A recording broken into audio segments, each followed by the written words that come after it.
There's no intro. There's no intro. It's not the weekly geekly. It's not the after party. There is an intro, but it involves that intense twerking that was, getting you in trouble. Wait, on my TikTok? TikTok, OnlyFans, and Patreon.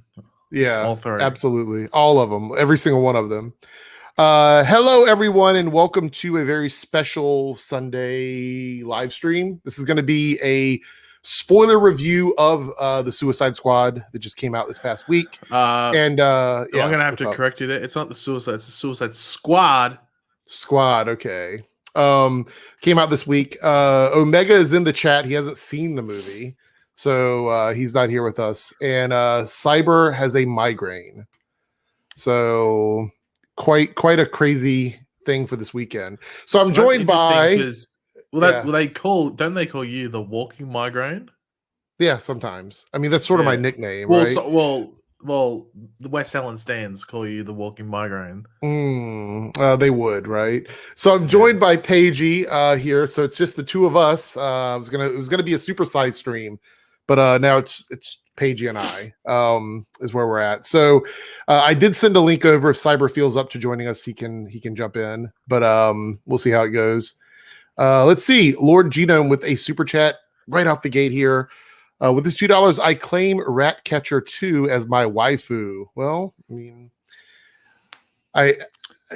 she's an interesting character, that's for sure. I thought it was funny they actually called her Ratcatcher 2. Like, not just Ratcatcher. Like, they literally called her Ratcatcher 2 every time. It's actually kind of funny. It's like the movie was self-aware. Cal with the 199 super chat, no question. Thank you so much. I appreciate it. If you have a question, drop it in the chat there. So just a heads up, this is yeah, go ahead. Can I just say something? Yeah. On Twitter, 2 of the 4 top trending things are this. One is just the word Flash, and the next one is just the word Eric. Well, there we go.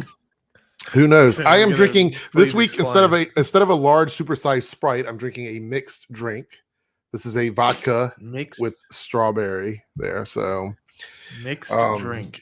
It is a mixed drink. Well, because I want to be I want to be able to relax when I'm talking about this movie, because this movie, I know a lot of people thought that this movie was going to trigger me, because it is sort of one of those movies where it leans into the ridiculous stuff, and so people tend to think that I hate that kind of stuff.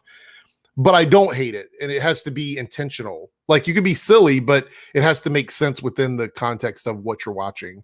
And I think this movie set that from the beginning. Like, the very first 10 minutes of the movie, you kind of know what it's the road ahead basically for the film. So did you do a review for this on your channel? Have you talked about this at all, or no? I mean, I know you did on Twitter, but I don't know if you made a video, because I didn't see anything. But No. YouTube. No. So it's this movie's I think it's hard to talk about this movie if it's not a spoiler review. Yeah. So I'm going to throw that on the screen right now, right away. Literally. This is spoilers. So we're going to be talking about everything to do with this crazy movie, which it's odd to me, because there's a small group of people that just don't like this film. And it's fine. But they don't like it to the point where they're trying to actively make everyone hate it. You know what I mean? Like, I see them on social media, celebrating the fact that the movie didn't hit its mark for the opening weekend and stuff like that. Is that a little weird, right? I mean, I feel like it's a little strange. Well, I'm surprised people are even paying attention to the box office. Right. We're going to talk about that. I've seen a couple comments about that. We're going to talk about that a little bit.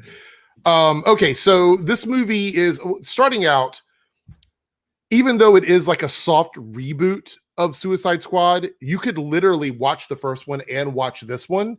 And although there's no direct connections, it doesn't feel like it has to be a reboot. You know what I mean? It feels like this could have been a continuation of that first film, right? I mean, because the Suicide Squad, the Task Force X program, it's a constantly changing roster of characters. So having 1 or 2 of them roll over into the next iteration is fine. Tonally, it's different from the first movie, but I felt there was a connection, right?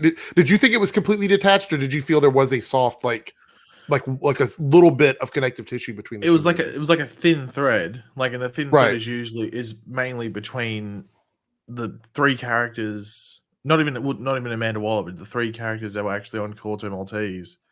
That went to Corto Maltese that were from the movie, the first movie. So Boomerang, Harley Quinn, and Rick Flag. Right. That's just them acknowledging that they know each other. Right. Prior to this thing. Outside of that, there's like no real major references. So it's like a thin thread. So it's like if you've seen the first one, it helps you understand why there's a relationship there, but it's definitely not essential. Yeah, it's not necessary, but I like that they made it so if you did like the first movie and you wanted sort of a continuation of that, it feels like it could be a thing. You know what I mean? Like they don't have to explicitly tell you that, but it feels like it could have been a thing. And so I appreciate that James Gunn did that with this movie. Because I mean, we knew, because they say that everyone is expendable, but I almost knew 100% that Harley Quinn was not going to die in this film. I know a lot of people thought that she was, but I was surprised if people thought that she would have died. She's like the one character that's on that bubble of like, we're not getting rid of her. Like she's the only one. I think everyone else could have been expendable, which is what makes it so exciting. All right, so with that being said, let's talk about the beginning of the film. So we get introduced to a lot of new characters right at the beginning. We get like, what is it, Mongol, and we get Javelin and Weasel, and what are some of the other characters I'm forgetting here that we got introduced to for the first time? Who'd you say already? The what is it? The detachable kid, like all the people from the first plane. I'm missing one person, I think. Mongol. Yeah, that's it. Blackguard. And we have those Savant. That's the other one too. Yeah. So we have all these new characters, and we basically go right into the action. Like, does it spend a lot of time, with building us up to these characters? Like, here are the characters, and then jump right into like an action scene. And so they're going to Corto Maltese, and you're getting ready for this big battle, and people just get killed like right away. Like they don't even get a chance to do anything. Pretty much, it's like they go onto the beach, and was it Blackguard sold them out to the government? And so now, I'm correct me if I'm wrong here. Do you think that was on purpose? Did Amanda Waller know that was the case, so that way that could be a distraction for the other team? Or do you think he actually did it without her knowing at the beginning with the government? Well, no, wasn't it Amanda Waller did that, and then Blackguard was just an idiot? Yeah, but he said he jumped out and was like, I'm the one that called you guys or whatever and stuff like that, right? I mean, didn't he made it seem like it was him that did it, like when he was talking to them. So I was kind of confused on it. Was supposed to be him? At first I thought, but then it sounded like Amanda Waller knew it was. So unless it was one of those things where, similar to the Peacemaker thing, where how she gave him another mission, maybe she gave him. But in my idea, in my logic, it was based off what was happening in the, what was done in the movies, that she did that on purpose. Like that team was completely expendable, and it wasn't necessarily Blackguard that did it. Yeah. Well, the funny thing was she stuck like, the three original Task Force X people in that team, the one on the first beach. So she had Harley, she had Captain Boomerang, and she had Rick Flag in that team, which I thought was kind of interesting. Like they didn't matter. Like I guess she assumed they were all going to get killed at that point. Well, I guess it's maybe because last time they didn't necessarily overly succeed. Exactly. So that's why I felt like, that's another bit of like the connective tissue from that first movie, which I thought was kind of fun. So were you upset that any of these new characters didn't get a chance to do anything? Because most of them didn't get to do anything. No, I expected, the only person I was annoyed that died was Boomerang. But even then, I don't know how it would have worked into the rest of the movie. Like I had a feeling that he was either going to die or he was going to be severely injured and not continue, because I don't think he would have worked with what they wanted to do with the rest of the story. Like I don't know how you can have Boomerang there along with Peacemaker and Bloodsport. Right.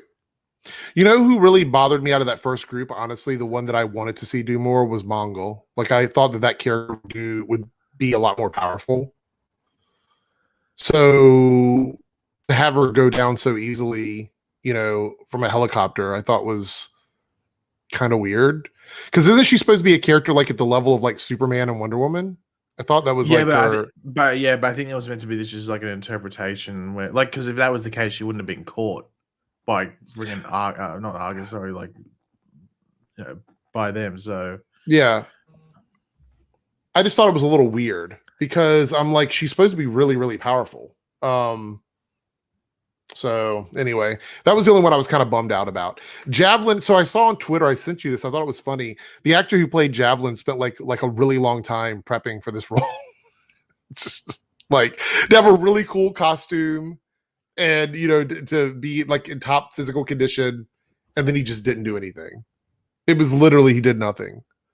So I thought that was kind of funny. It's just this movie. So I think James Gunn, in a lot of ways, was kind of the perfect choice for this movie because he loves doing just crazy stuff like this, like just killing off characters.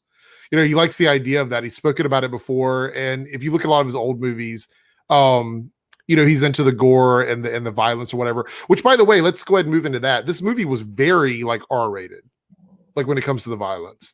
It was just super, super over the top. And what did you think of that? What are your thoughts on that? Like, I thought it was violent, but I must say, when I saw the reviews and say, oh my God, it's overly gory and stuff like that, I was like, not really. The only thing, in my opinion, that was gory was probably when Blackguard gets his face shot off, and that's about it. Right. And maybe that, like, the bit where they see what happens when like a Starros, one of the little Starros, attaches themselves to you. Well, I think the stuff like the half-hanging body inside the building, yeah, and stuff like that. All those, like that stuff, yeah, like anything involved with the Starro stuff was maybe a bit gory, but I didn't think it was overly. Like, I thought when people said that, and then like Blackguard got his face shot off, I was like, oh my God, what's going to happen here? But even when like Boomerang gets hit by the helicopter, it's sort of like covered by fire. You don't really see much go on. Like, even when Savant gets his head blown off, so it's like it's obviously like definitely R-rated, but I didn't think it was over the top like that was suggested in some of the reviews. And I'm surprised that like people were like, oh my God, it's so disgusting, I couldn't watch it. I'm like, but it wasn't really. Like, I think the Blackguard one's just a bit shocking.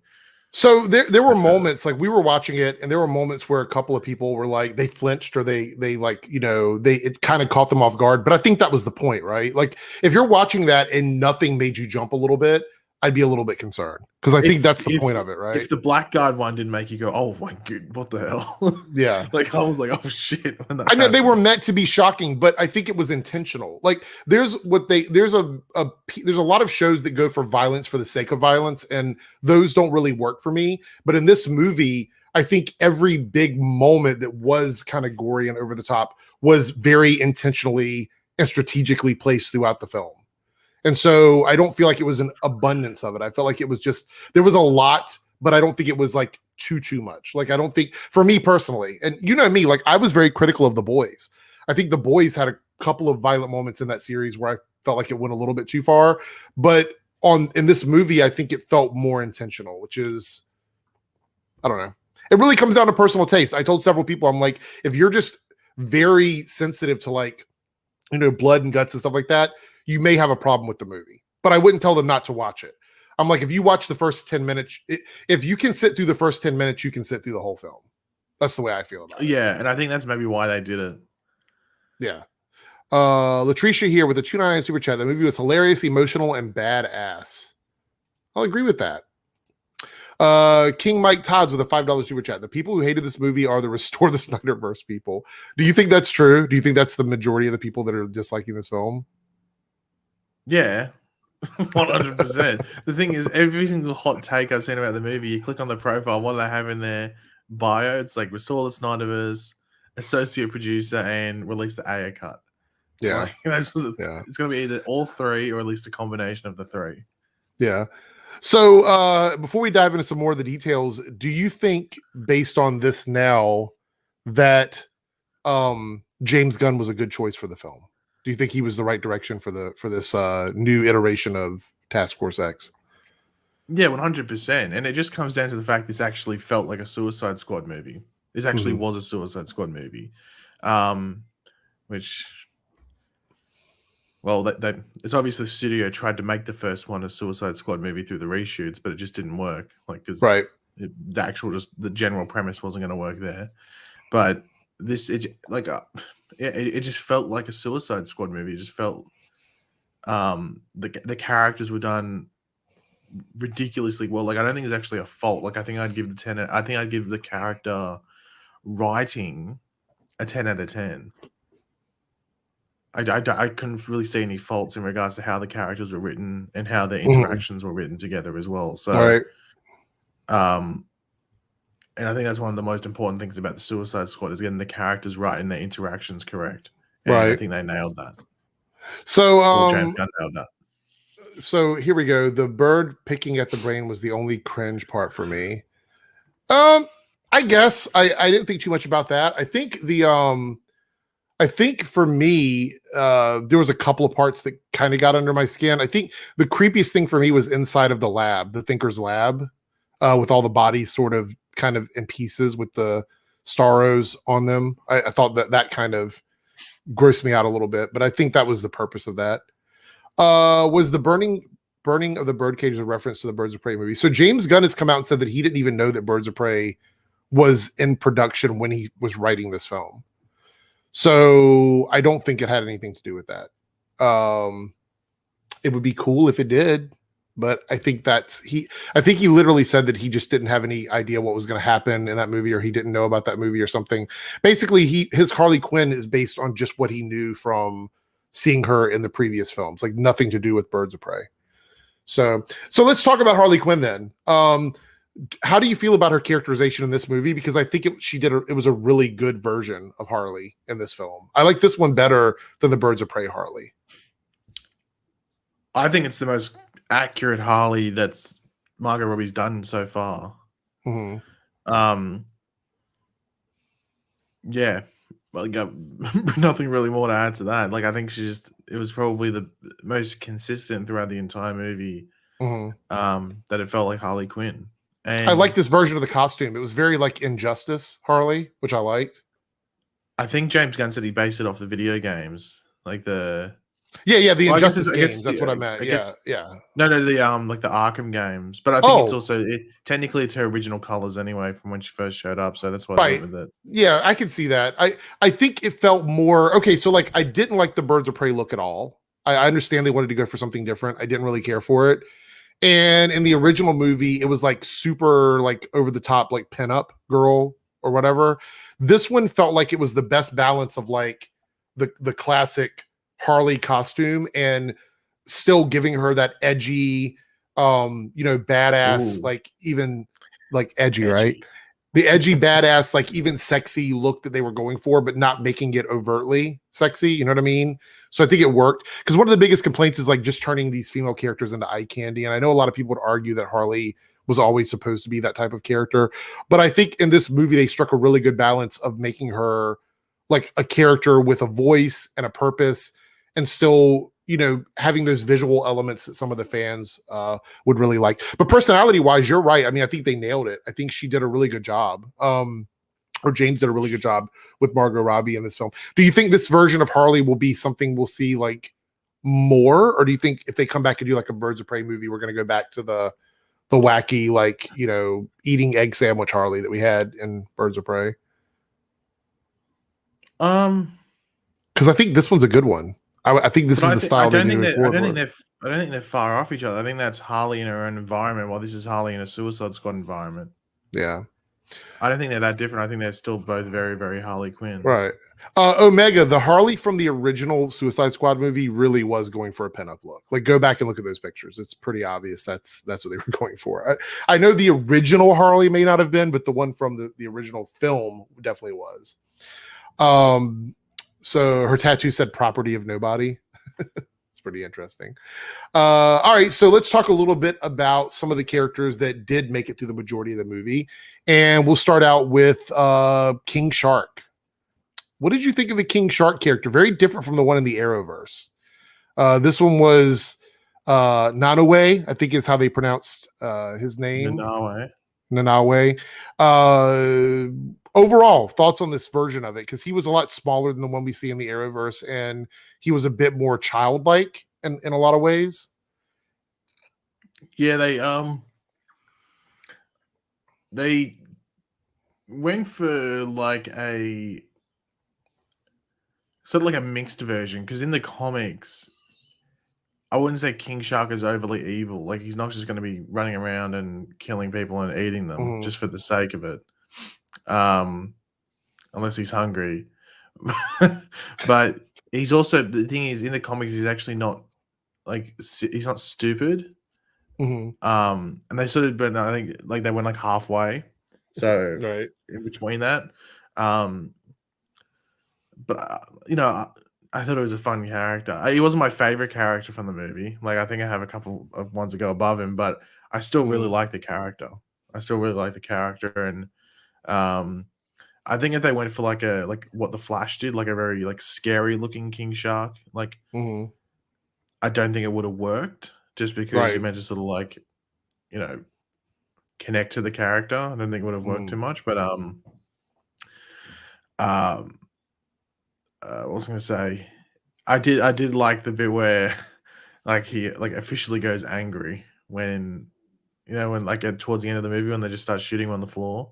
Yeah, and he full on just goes and just, I think, and he like bites the dude's heads off, and the dude's he's basically like in this movie, to me, he was basically like the Hulk with the shark's head, which is kind of what I think they were going for with him. Yeah. So here we go. We got a couple of hot takes here. Hero's Journey, Arrowverse King Shark is better. Well, I think Anthony Belcher says CW King Shark is better. I don't think that's necessarily too much of a hot take. I think it just depends, because what I guess you prefer. Like, I don't think I really have that much of a preference, to be completely honest. So I will say, I think the CW King Shark, they went for that realistic, like, what if a shark and a man were like merged together? In this movie, it was more almost animated, like it was almost like a cartoon. That's what the Arrowverse one is more in line with the comics, with how he looks, which is usually pretty much, it almost like looks like a shark man, like a shark with a torso, abs even, and then like proper functioning arms.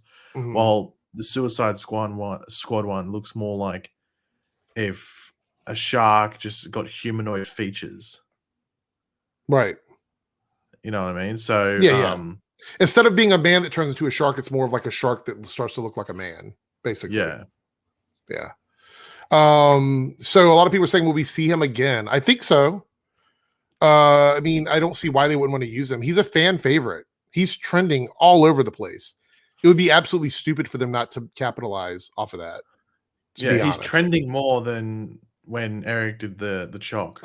So yeah, that should absolutely really give you a good eye on how well it's performing in regards to the trending. Briefly, what did you think of Rick Flag in this movie versus the Rick Flag we knew from the previous film? Did he feel like an evolution for you, or better?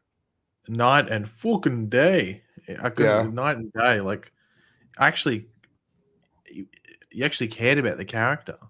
Like, Rick Flag in the first Suicide Squad is just so boring. You wouldn't care. If he died in the first one, no one would have cared. But he dies in this one, and everyone cares. Yeah, it was a big thing. And he's probably got the most iconic line in the entire movie as well. Yeah, I'm actually shocked that they killed him off. Like, I guess I shouldn't have been, because it's the Suicide Squad. But like, I was like, they're not going to kill him, right? They're not going to do it. And then they did it, and I was like, man, they just don't give a shit, right? They're just definitely going for this idea of making characters completely disposable, which I thought was kind of cool. All right, so let's move over and talk about Peacemaker, John Cena's character. So he had quite a story arc in the movie. Did you see the twist coming with him at the end? That he was kind of working for Amanda Waller within the context of like just being on the task force? No, not really. Yeah, I didn't see. There was no red flags for me at all. Yeah, like I didn't see that really coming at all, just because there's just been so much development between him and the other characters, and like it seemed like he was just a part of it. So I didn't see that happening really at all. I don't know if anyone would have been seeing it, would have seen it happening. I will say though, I'm excited for the Peacemaker show now. Yeah. Now that before I was confused. I wasn't too sure what the show was going to be about. I was like, is it a prequel because he dies in the Suicide Squad, or is it a continuation? And then even throughout it, I was wondering what the hell would it, like. It was just in the back of my head. I was wondering what it would be, and then he quote unquote dies. I'm like, oh, so it's a prequel, and then end credits scene's like, no, LOL, joke. He's alive, and I'm intrigued to see what they do, because I'm assuming, because it is those like the Task Force X people, command center people, and I'm wondering whether they just have their own mission, or whether Amanda Waller's involved because he was, doing what Amanda Waller wanted him to do. So I'm intrigued to see what that show does, because we know like vigilantes in that show, like Adrian Chase is in that show, among some other heroes as well. Right. So yeah, I'm intrigued to watch that show now, just to see more of that character and what he does, or what he would not do. Right. There's a lot of controversy about the tidy whitey scene from the beginning of the movie. It's like, I don't think it's that big of a deal. No, but there's so many people that are making a big deal out of it. They're like going crazy about it. I've seen a couple of reviewers like kind of blast the movie for that one shot, for that one scene, and I'm like, really? I mean, you actually see some meat and potatoes literally just there on screen for like 3 seconds at one point. So I don't know what tidy whitey's. Yeah, I don't know. Lord GM with the $5 super chat. I'm not a wuss, but I kind of wish the story victims near the end survived, i.e. they don't bond to your skin and destroy your mind until the day of control.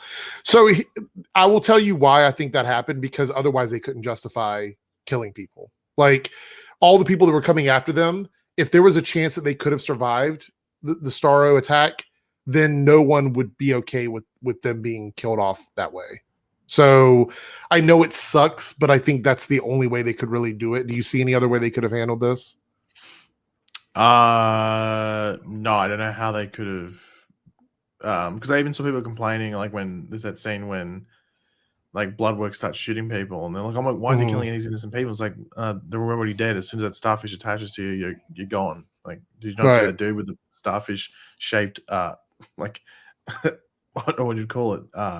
Wound on his head. So obviously people just not paying attention or just looking for a reason to complain. Right. Let's talk a bit about Polka-Dot Man and his story, because he had a very good story through the film. Actually, I felt sad for this character, everything that he'd been through. There's some hilarious moments though where he would see his mother as other people, including Starro, and that was pretty freaking hilarious. But apparently he was experimented on. It was more random. It was just extremely random, because I think the first time they do it is when they were walking through the jungle, and then it just pans back to all the characters, and they just have his mother's head on them. Right. Yeah. It's just quite funny. So I had a theory as we were watching it. I truly believed that they kept saying that King Shark was the most powerful character on that team at that time. And I seeing Polka-Dot Man and being able to connect to an extra dimensional virus, I thought, no, he's got to be more powerful than King Shark, like in a lot of ways, like he has to be. And I thought he was going to be the one to do a lot of damage at the end, but they got me on that one too, because they killed him off. But I think his story was very touching. He was experimented on, and that's his mother wanted him to be a superhero. He ended up being a villain instead, and he had to purge the virus from his body every 24 hours or something like that. I'm not sure the exact time, but anyway, he had a certain amount of time where he had to purge the twice a day, I think is what he said. What did you think of this character? This was probably one of my favorite characters in the movie. I really enjoyed his story. Yeah, like when it was announced that like Polka-Dot Man would be in this movie, I was like, oh, how are they going to do that and make it like even like somewhat interesting with the character? But they somehow made that happen and made you actually care about the character and feel bad for them. And because obviously going down the life of villainy isn't what they wanted to do. Right. You know, whether it was themselves or even what his mother was trying to do. I can't believe that James Gunn made me give a shit about Polka-Dot Man. That's very weird. And yeah, just the stuff with everything with the mother's head. Quite funny. It was. Jordan here with the $3.99 super chat and a Team Eric member. Is the movie doing good at the box office? So this is kind of the I see this debate quite a bit. There are people talking numbers, and I don't care what anyone says or who tells you this, that, and the other. Right now, everything we're dealing with when it comes to movies and box offices is and stuff that people don't know how to quantify, because we're dealing with the end of a pandemic. And I said this before we even got into the movies this year, that movies would not perform that well for most of 2021. I thought it would be the end of the year before we start to see movies perform well. And also, this movie was available on HBO Max, which we're not taking any of that into account or whatever. So right now, I think they said they wanted a 40 million weekend for opening, and they're sitting somewhere around 26 million, I believe. But we don't know what HBO Max did for this movie. Like, we don't know if their subscription numbers went up or whatever. Plus, there's a lot of places that are back in lockdown right now. There's a lot of places in restrictive status where they can't go see the movie at the box office, so they're watching it on HBO Max. So I think we have to realize that these numbers, as much as people love to have some sort of realistic way to talk about how well a movie does or whatever, I don't think box office sales right now matter, or they shouldn't matter that much when it comes to the overall reception of a movie. Because this movie, critically and from the fan side, has been received pretty well, extremely well in some groups. If you go and you look at the numbers and you look at the scores, we're talking like B's, we're talking like, fresh on Rotten Tomatoes, like all the aggregates are coming through as fresh.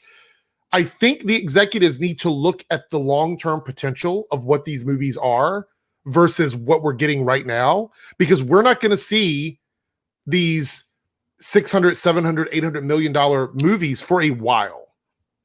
We're not going to see them probably for another 6 months, if that. Movies like Black Widow, movies like these movies that would normally bring in like $1 billion or upwards of $800 million, I don't see them doing that anytime soon until they're taken off of streaming. Honestly. Because if you could watch this for free with your subscription to HBO Max and you don't have to go out and put yourself at risk, or if you have a family, say for example, you have a family of like, teenagers or whatever that could go see this movie. You're talking like $40 or $50 to go to a theater. People are going to sit home and watch it on HBO Max. So what are your thoughts on this? How do you feel about the whole concept of like the streaming with the box office stuff? What are your thoughts on it now that we're a good ways into this? I don't think it really matters, because if Warner Brothers cared, they wouldn't have made all the movies available on HBO Max. Yeah. So they obviously don't care too much. It doesn't really help that the movie had almost a $200 million budget. So that's always going to be the basis of it. But the studio that made it and everything like that, they're the ones that decided, would rather use it to pump up the subscription numbers. So, right. And there's 3 reasons that why it's not going to make as much as what people thought or as it deserves or whatever it is. The first thing is obviously the rising in the number, or just the concern with this new variant of my corona. Yeah, exactly. And everything like that, which is going to push people away. The second thing is it's available day and date on HBO Max, which is $15. It's not like the Disney Plus stuff where you have to pay the extra money to see it. It's included. It's a $6 or $7 subscription plus the $30 or whatever it is to watch it. So you'd just be smart. It's like, and everyone nowadays has like a decent enough size TV. Most people where you can watch a movie at home you're not watching on a little A jelly. lot of people invested in really nice TVs during the pandemic. Yeah, like I know a lot of people that went out and bought like larger televisions during the pandemic. So, and the third reason is it's obviously attached to a movie that wasn't ridiculously praised by critics back 5 years ago or whatever it was. And even like if you look on social media when that like people were talking about this movie, it was like, oh, it's just gonna suck like the first one, blah blah blah. So there's already sort of like a negative attitude before it towards it, I'd say, before it even like aired. I've seen very few people, and when I say few, I mean very tiny amount of people that hate this film. Most people have said it's pretty good to like it's their favorite DC movie. So I think the movie critically and fan wise has done enough for them to feel like it's a commercial success. Whether it's a financial success or not, who knows? Who knows if it's going to be? I don't know. Like we're talking about like people spitballing amounts. They're like, oh, we want to make 40 million this weekend, but based on what? We haven't had enough time of this post-pandemic world of movies to understand what a movie is going to make and what it's not going to make. Do you think maybe they should have delayed the HBO Max release a week? Maybe given it like 1 weekend at the box office and then put it out on HBO Max? I mean, maybe that would have helped a little bit. I don't know. What do you think? Do you think that would have made a difference or no?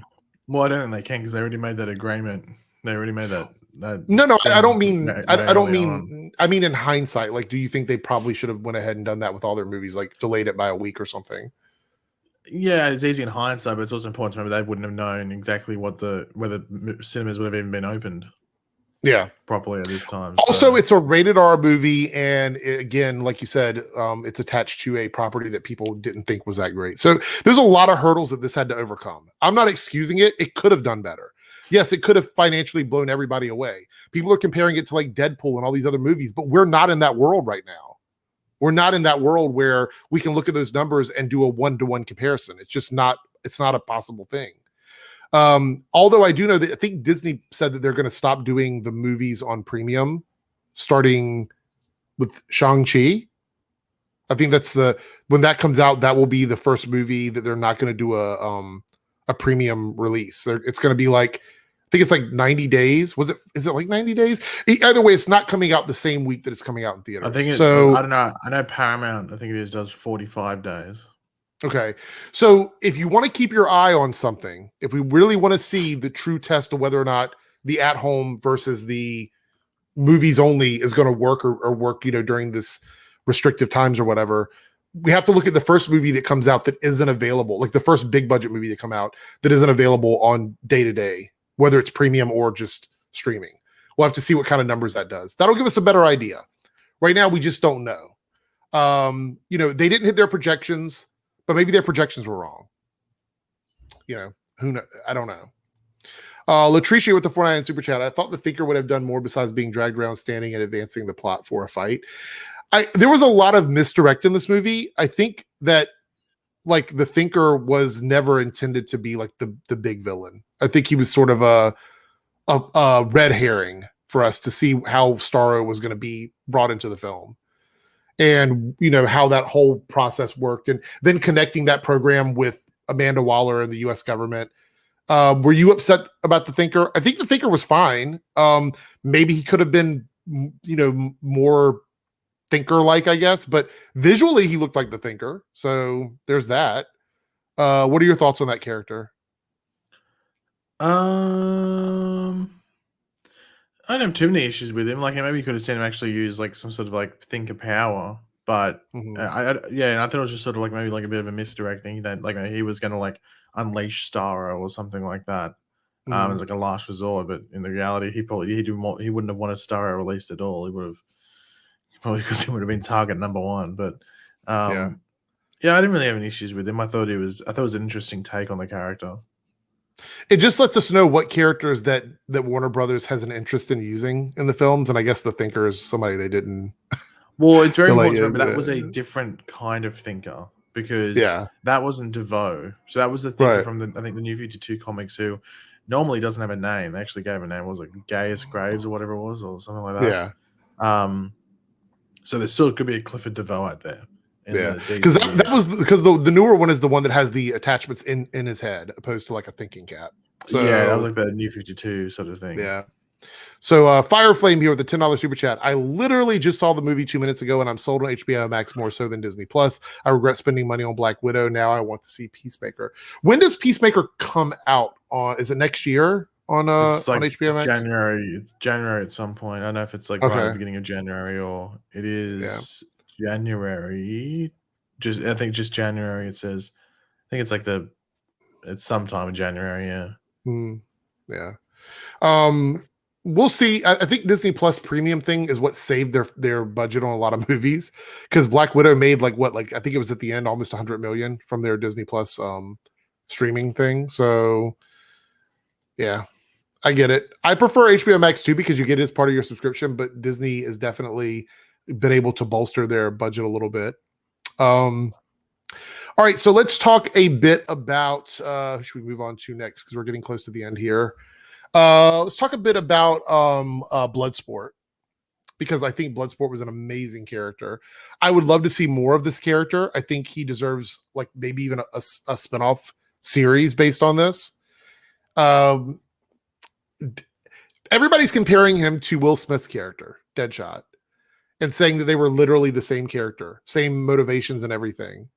What are your thoughts on Bloodsport in this movie? I enjoyed him, even if the motivations were similar. Yeah, I don't know if this is a hot take, but I think he was better than Deadshot. Yeah, I would agree with that. I don't know if that's a hot take either, but I did prefer him over Deadshot.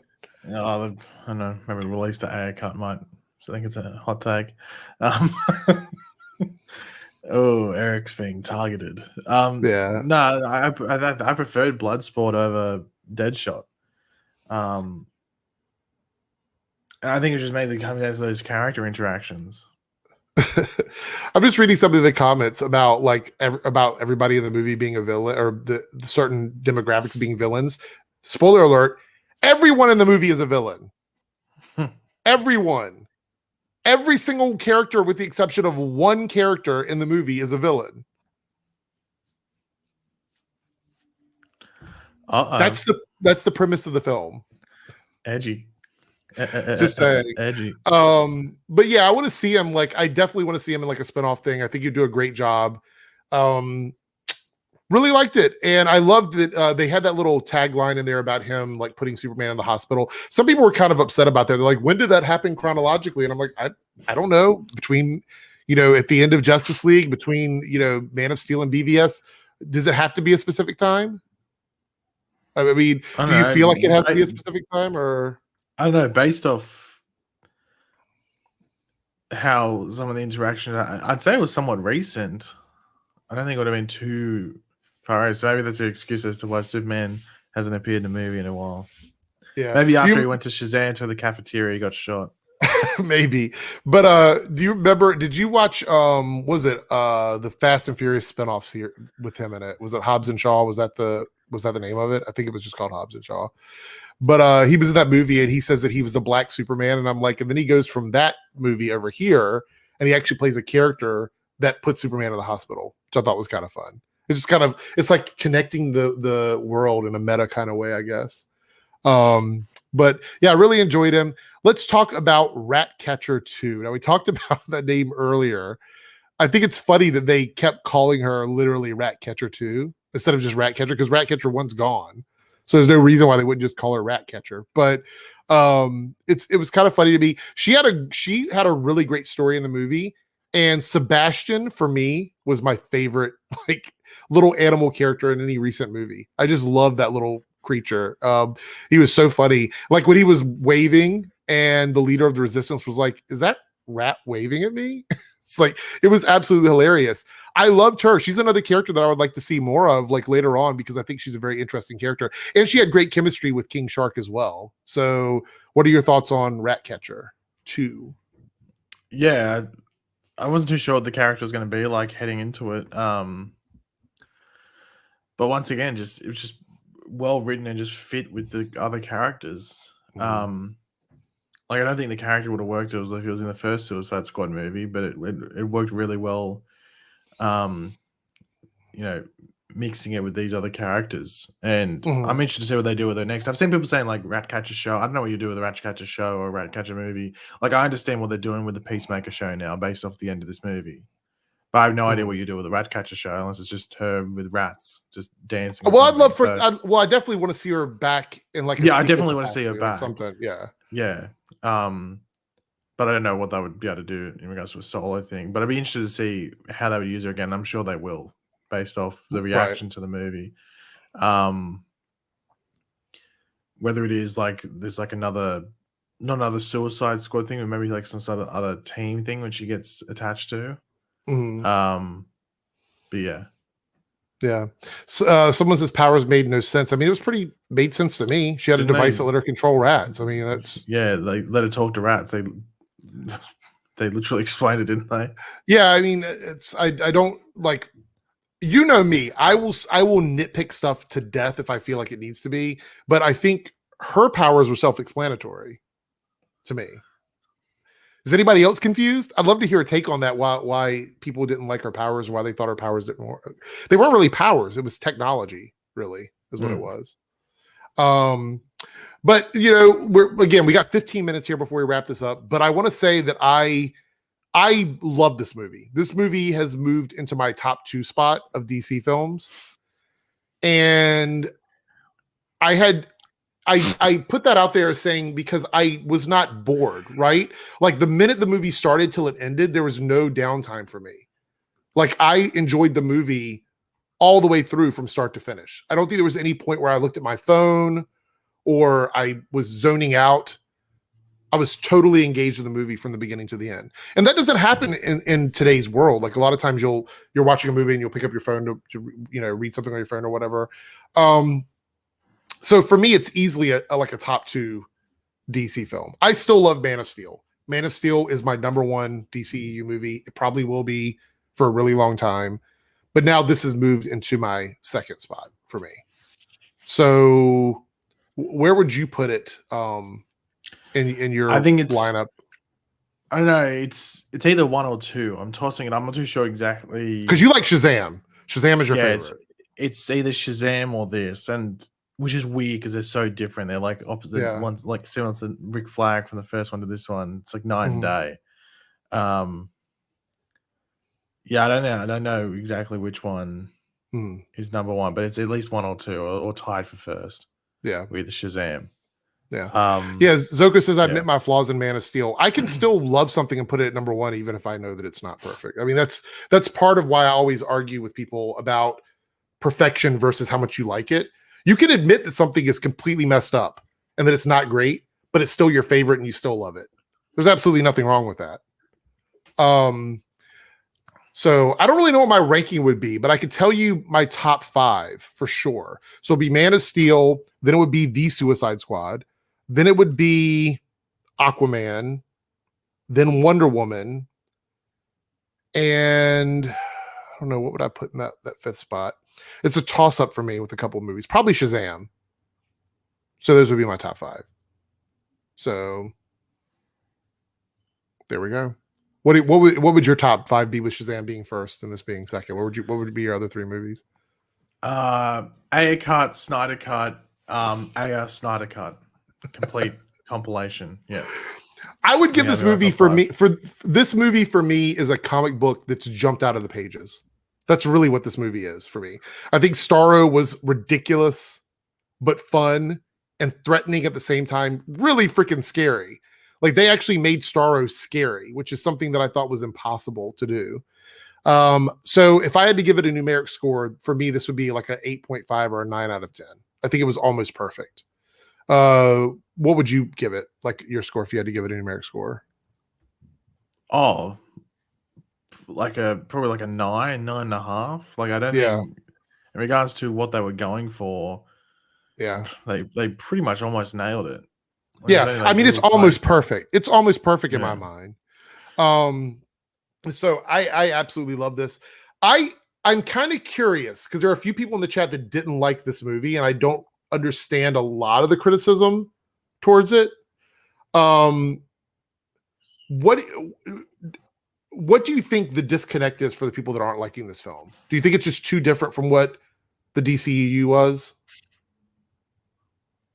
This is really a turning point for them in terms of their movies. I don't know, it might be because the movie actually had some color in it. I'm not too sure. It wasn't like bland. I'm not too sure, but yeah. We had a couple super chats here. Let me see. Latricia says Bloodsport 100% better. Idris Elba was definitely better than Will Smith. Team Ratcatcher with Bloodsport is kind of like my father-daughter team. I agree. Deadshot. So do you think you ready to get edgy here? Before we wrap up me, I'm always ready to get edgy. Yeah. I'm on the edge of my seat to get edgy. I think my disinterest in seeing anything from Air has gone even further now. Like after seeing this, I literally I don't ever care if there's. I don't even know if I'd watch the Air cut of the first movie. Now. After that, did you see? I think I linked that article to you. I'm not sure how many people saw it that are watching, but that interview with Charles Roven, where he said that the movie that ended up in theaters was a combination of the Air cut and the studio cut, which both tested the exact same in the testing thing. So let's bury it. The only reason you would ever release an Air cut of that first movie is if it was going to be as good as this one, and I don't think that's possible. I don't think that's possible with that first Unless movie. we're living in a bizarro world. Right. Are we living in bizarre world or did we stay in the normal world? Lord GM $2. Did Waller seem dumb to you guys? Not dumb. No, she didn't seem dumb to me at all. I mean, if you watch the movie and the end and all the stuff that happened, she didn't seem dumb. Was she careless? Yes. She was very careless in that moment where she had the buttons open to set off the explosives and she wasn't paying attention to her team because she believed that she had instilled enough fear in everyone around her that no one would do anything. That's kind of been Waller's kryptonite forever in the comic books, right? And as far as her being overly evil, she's always been kind of like a corrupt character. Well, she is. Amanda Waller's a villain. I'd categorize her as a villain. She's not a hero. Right. So she should lean towards that evil / overly evil side. I know it's kind of crazy, but I would say that the Amanda Waller in this movie was more Amanda Waller than the one from the original Suicide Squad because James Gunn went all in with her. But yeah, I don't know. I really enjoy this. I would definitely recommend seeing it. Do not worry about like scores of it. Even if you don't want to take my advice on how awesome the movie is and just go into it with that feeling.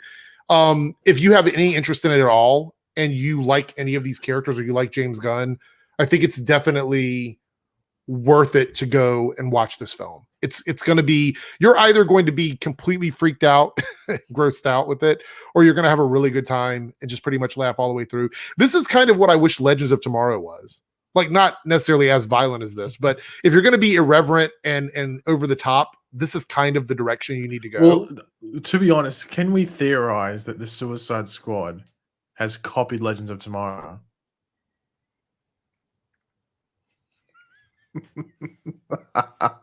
They fought a kaiju, sort of, which is kind of what Legends it was has done. Proven that James Gunn saw the season 3 saw the clip from the season 3 finale because he posted about it on Twitter when it happened. Is this his Bebo? Is this his Bebo? Giant Bebo and the Legends having to fight giant. Did Bebo. Legends inspire the Suicide Squad? So in this episode, Theory Crafters. Adam says it's more like Doom Patrol. I didn't really see Doom Patrol in this at all, to be honest. No, it's definitely more in line with like a Legends.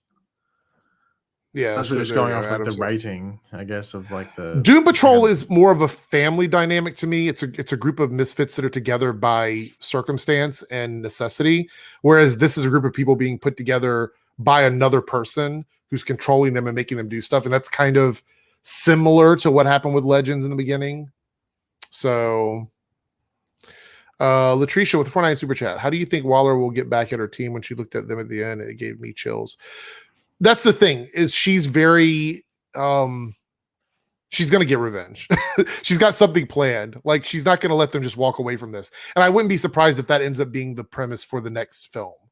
That it's her trying to send out. She'll probably, if I had to guess, she'll assemble another team of villains to go after the team that got the best of her. That's probably what's going to happen. So the remaining people that are left over will get hunted down by other villains. Would you like to see Deadshot versus Bloodsport? Would that be something you'd be interested in?